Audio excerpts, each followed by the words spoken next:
Hey everyone, Johnny here. Don't speak news. News we're not supposed to speak about. And today we're going to be covering a column over on Dr. Vernon Coleman's Substack blog. And it asks the question, are you depressed yet? Well, no, I'm not really. But anyway, some days I feel like it, but not today. If not, you soon will be, he says, because that's the plan. You are the target of a carefully orchestrated war. And the weapons of this war are fear and misery, not bullets and bombs.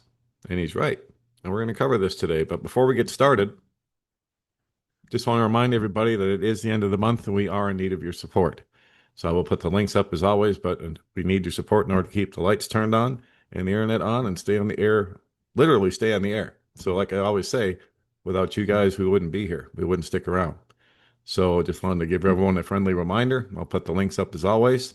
God bless you, and let's move on to the story at hand. Here we go. Now, there's Dr. Vernon Coleman.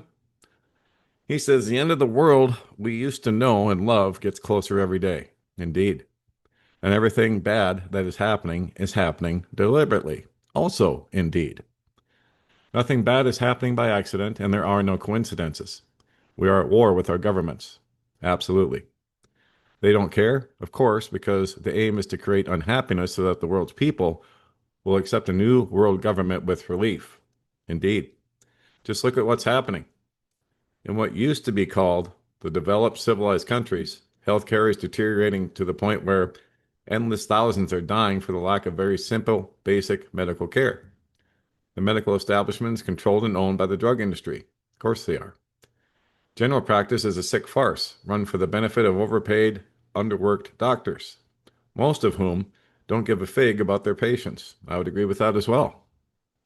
Hospitals are as dangerous today as they were in the Middle Ages. Patients who go into hospital are more likely to be killed by the staff than their illness.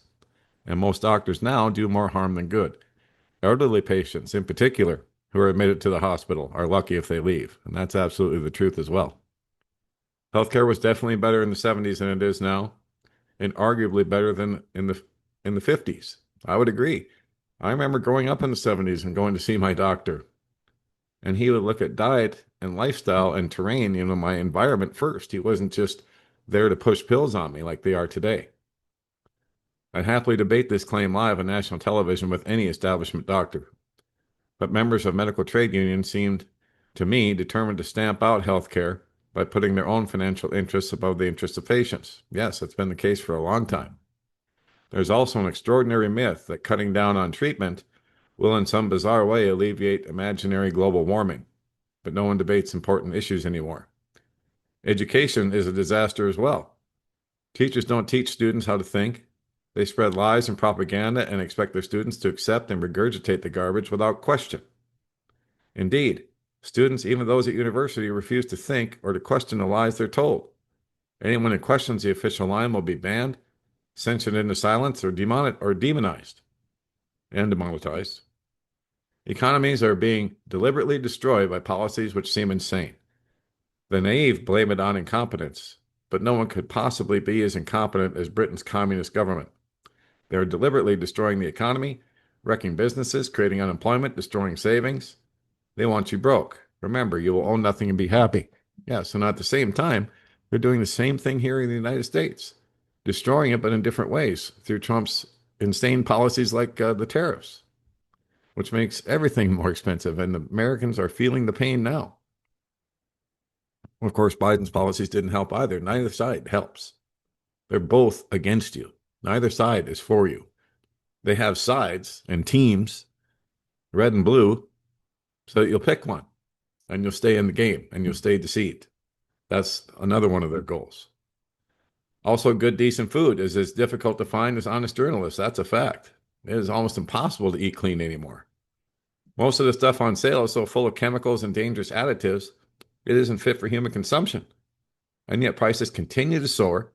Farmers are under siege. Yes, they are. They're being told to poison their cows. I put that story up on don'tspeaknews.com yesterday. Highly recommend you guys subscribe to the website so you stay in touch with all these updates, because I'm going to be putting more on here than I am on YouTube anymore. That's just the way it's going to be. So I put a lot of stuff here that you don't see on YouTube. And this is one of them. Farmers are now being forced by the government to poison their cows. And they're torturing and killing them in the process, making them sick, making them suffer. So this is a sick, psychotic experiment based on the proven and the fraudulent climate change model. People like Bill Gates are behind this. You know, the same clown who says that plants don't help in reducing carbon, a denial of basic science, because plants feed on carbon, which then exchange it for oxygen so we can breathe. But they just want to just redefine everything. Bill Gates wants to get rid of all the trees. He doesn't want to plant any. And they want to put up these carbon plants that absorb the carbon out of the atmosphere, which they're already building, by the way. I think one of them's already done. I'm not sure. But of course, beef and protein that it provides and the nutrients it provides are necessary for living a healthy life. But the powers that be have demonized it for years, knowing that denying it to us physically weakens us and makes people unable to fight back or argue because they're sick all the time. Yeah, they want us to eat bugs. And did anyone notice the huge beef processing plant that closed in Nebraska last week? Guys, the writing's on the wall. They want to eliminate beef as an option for regular people. Instead, they want us to eat the 3D printed meat that goes in Campbell's soup, as revealed by their now fired executive, who said that their food is for poor people. So in a world that's dying, it's getting much harder and harder to source clean food. Support your local farmers and farmers markets as much as you can. Grow your own food if you can. And above all else, pray for God's provision and guidance. And here's a video that's very good that the farmers are on this video telling you what's happening, particularly over in Europe and Denmark,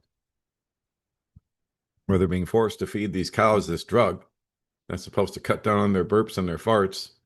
But what it's doing is it's killing them, making them sick, making them diseased, and destroying the farmers that are forced to feed it to them. Why don't you guys just stand up collectively and say no? They can't arrest you all, but no one will do that. No one was willing to rock the boat, as we're going to cover here in this article with Vernon Coleman. Energy prices are rocketing too, and when energy prices go up, the price of everything goes up. Government policies in Europe are designed to push energy prices even higher. And they destroyed their own Nord Stream pipelines, for goodness sake. Or they let the U.S. do it. I mean, it's ridiculous. The absurd net zero policy so beloved by the utterly insane and deluded global warming cultists will result in more and more people having to choose between eating or keeping warm. Politicians in Europe are desperate for a war against Russia and determined yet again to prevent peace in Ukraine. The purpose? To push up oil prices still higher and help depopulate Europe.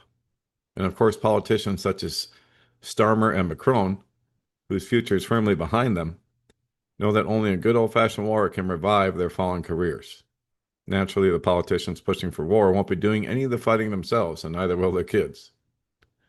Blocking the sun means that winters are going to be colder than ever. Global cooling will be a deliberately man-made problem that will kill millions. Our freedom to say or write what we want went away years ago, but things are getting constantly worse.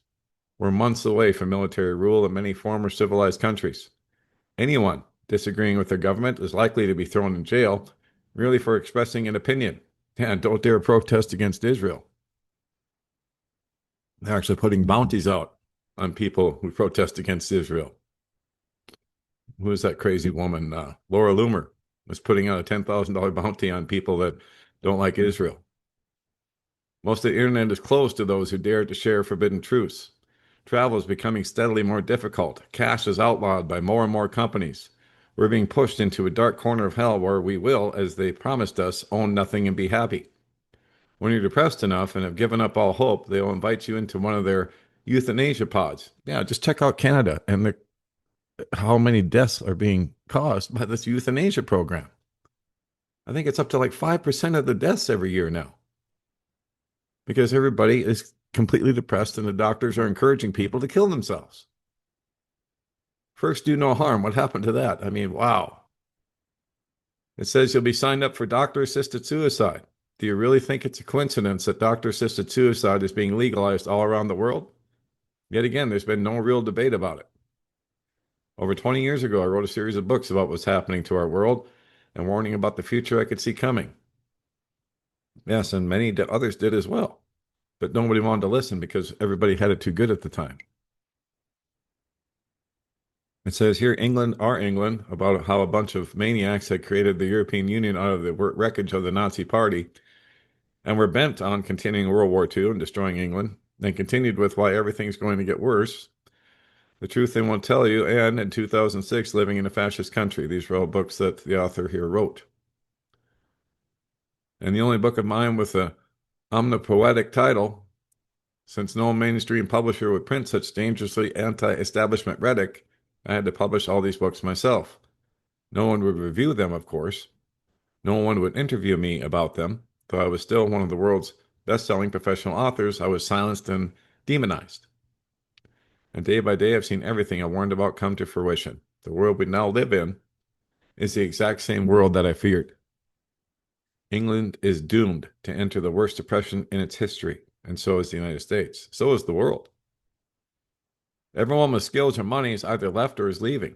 House prices are doomed to collapse by a fifth, putting many with mortgages underwater. That was the plan. They artificially created a shortage, pumped up the prices, pumped up the interest. People went out and bought them anyway at higher interest rates and much higher prices, and now they're going to be underwater, stuck in those homes because they won't sell at those prices that they need even to break even. Hundreds of thousands of companies will close in the next 12 months. Unemployment will rise by the millions. England may go maybe first to go, but the rest of the world will follow shortly thereafter. The worst depression in history is coming fast. And it's a manufactured one. Of course it is. England is now more of a racist country than ever before, with white natives being the victims. In most major cities, they are an ethnic minority. And all the time, more illegal immigrants come pouring in. How many of them love our culture or our history? The government spends huge amounts of money on immigrants, legal or not, and gives them priority access to health services. Meanwhile, pensioners who've worked and paid taxes all their lives are doomed to choose between heating or eating, with older pensioners in particular receiving the smallest pension paid by any government in the G8. For reasons no one has explained, older pensioners receive a very much smaller pension than the new pensioners and are expected to survive on what the average Gen Zer spends on coffees and nibbles. And if they need health care, the elderly might as well just ring the undertaker. The result will be the same. Indeed, it will. How many elderly did they kill during the so-called pandemic by injecting them with morphine and other drugs to end their lives? And they called it alleviating their suffering. I mean, it was mass murder. And not just in the UK, but in the US, all over. Does it matter? Asked a politician when told that the indigenous population in London is now a minority. Well, yes, it does matter. It's good to welcome newcomers, but the flood of immigrants threatens our culture and our history. Well, it's gone. You might as well accept it. Opposition to mass uncontrolled immigration is a question of overcrowding, inadequate infrastructure, insufficient housing, broken healthcare, creaking transport facilities. There's reasonable anger at immigrants being given priority over residents who have worked and paid taxes for decades. Indeed. And yet you're demonized if you dare speak up. And history and culture do matter. Teaching is altered to satisfy the invaders rather than the natives. Culture and history are suppressed, lest they cause offense to guests. And it's a question of money as well. When millions of immigrants pour into a country, they cost money, and there are only finite resources. And what you're looking at is the great replacement, guys, across Europe and the United States. But it's dangerous to say such things in a country where freedom is now just a word in the dictionary. Nations have leaders who spend most of their time traveling around the world, hoping to look like the statesmen they can never be. Politicians care only about themselves. They break laws with impunity, with the carelessness of policemen. Our politicians are ignorant. I love this part. Bigoted, innumerate, greedy, self-serving, and uncaring. They don't even bother to hide the contempt they feel for their employers, which are us, the electorate. None of this is the fault of the insane megalomaniacs, who we know as the Bilderbergers, a few obscenely corrupt and stupid people who can't run the world by themselves. None of this is the fault of the maniacs at the World Economic Forum. They're just a bunch of greedy, selfish idiots with grand ideas and a belief that they know best. They can't make us do what they want us to do. And none of it's the fault of the various billionaires who strut around the world as though they own it. 100 mad billionaires cannot force us to obey their whims and fancies. It isn't even the fault of the far left, a minority of cultish illiterates who build their determination on prejudice and bigotry. What is happening to us is the fault of the compliant, silent majority who say and do nothing, who simply comply and do what they're told because it's easier and often more convenient. It's never popular to say this. And I always say this, as long as the phones and the pads and the iPads are still working, and all the Google stuff and the Android stuff are still working, nobody's going to see a problem. It's all going to still be too convenient, too nice. Everyone will stay in their bubbles. But when the internet shuts off and when they reset everything, oh boy, watch it all fall apart super quick. So what's happening to us is the fault of the compliant, silent majority who say and do nothing, but just simply comply. I can't emphasize that enough. But of course, like he says, it's never popular to say this. When I made the same point in the spring of 2020, I was attacked viciously. You'll upset people, I was told. Yeah, me too. But if I did upset people, I didn't upset enough of them. And I didn't upset them enough. Me neither. There are still too many defeatist cowards and trolls around who hide behind silly names and say things like, oh, nothing will happen. There's no point in fighting it. Get real. It's like advising rape victims to lie back and enjoy it. These people never do anything, these pathetic people, but they're quick to moan and whine and sneer from their hiding places. Most of them never read anything more challenging than the label of a sauce bottle or a comic book. And the one thing they have in common is that if you bite back, they become hysterical and rush off to tell the teacher. We're losing control of our world as a result of the fact that the silent majority simply do what they're told and never dare to even contemplate thinking for themselves. We can never win with an old-fashioned physical revolution against the evil people who are desperate to push us through net zero into the New World Order and the Great Reset by choosing to fight in the streets. We cannot win the war we should be fighting by throwing stones or going out into the streets. Demonstrations are a waste of time and energy. The people who are really destroying us are the people who happily pay for a coffee with their smartphone because it's more convenient than carrying cash. If you must have a smartphone, he says, try leaving it at home when you go out. I agree. Use an old 2 or 3G phone for emergencies. Do you really need any more selfies or pictures of food that you've eaten? The people who are destroying us are the people who have smart electricity meters fitted to their homes because they're told it's a good idea. Just believe everything you're told. Government said it, so it's got to be true, right? The people who are destroying us are the people who put their weekly recycling out because they believe the lies that they're told and who stupidly believe that washing our yogurt cartons with the world's most valuable resource, water, will help protect the environment. When those same yogurt cartons are put onto a boat and taken halfway around the world to be burnt or buried. I've never been convinced by the absurd, time-wasting recycling nonsense.